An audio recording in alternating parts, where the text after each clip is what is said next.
Sawadee, Sawadee, how are we? Look, so I've had lots of comments about my previous vlog about how wealthy Savanakhet is. Yeah, the proof's right there in front of you. This car in Europe, also it's a European Porsche. Yeah, I don't know, 70, 80,000, I don't know. I'm not a car dealer, but with the import tax, that's going to be over about 120, 130,000, probably even more, maybe 150,000 with the import tax. And then you got Lexus, you know. This town is absolutely, or city, it's a small city, absolutely full of expensive cars. And some people, oh yeah, they, you know, they're all just expensive 4x4s like Land Rovers and such like. Clearly not. I've seen Mustangs, seen Corvettes. That's the first European sports car I've seen. But yeah, Savanakhet in Laos isn't just full of expensive 4x4s. Yeah, you know, you got rides like this, you know. I'm sure that's been modified maybe, and it's a bit higher up off the ground than a normal. I might be wrong, I don't know. I'm not a car expert. But don't anyone comment anymore that it's just like this 1%. I'm telling you now, Savanakhet in Laos, I never know to pronounce it right. It's got an S on the end, so it should be Laos. But anywho, this town I'm suggesting has got more than 1% rich people,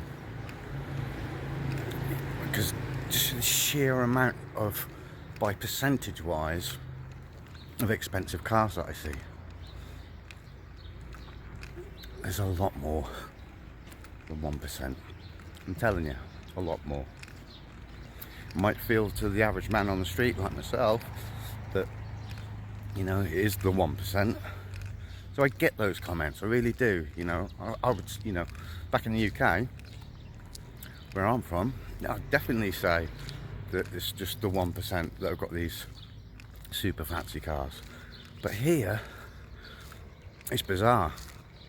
You know, you'd think that would be more true here, about 1%, than anywhere else. You know, it doesn't have a massive amount of tourism come through.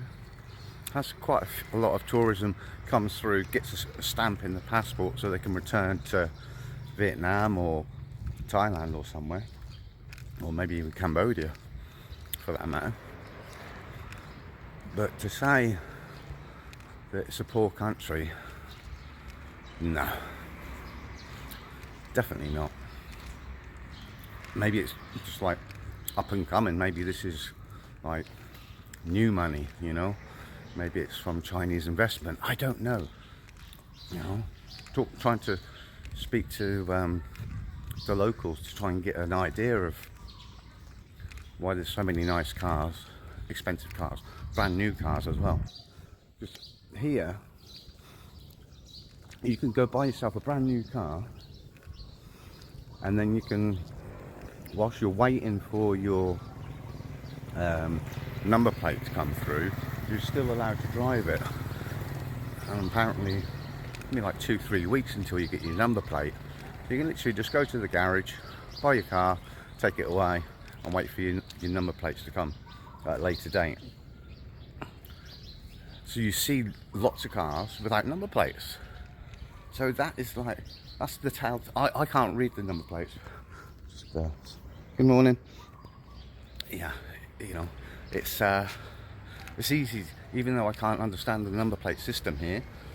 You don't have to, because when you see these cars driving around without number plates, they're quite clearly brand spanking new, you know. And they're not out for test drives and all that kind of good stuff, because they're parked up at the side of the streets and things. If it was a test drive, it'd be driven around and then taken back to the showroom. So they're not being out for test drives. Out of breath. I'm only walking, I'm out of breath. So unfit. Whew. Anywho, just thought I'd share that with you, you know, because the vlog video, whatever you want to call it, that I've released on YouTube, I think it is, it's got over 6,000 views now. So that kind of suggests that, you know, I'm onto something, because none of my other videos that I've released have got anywhere near that sort of number of views. So I'm obviously touching on a subject I believe to be true. Anyway, I'll leave that thought with you all. TTFN, and I'll catch you in the next one. Oh, poor doggy, look. Oh. He's managing now. Anywho, catch you in the next one. Bye bye for now.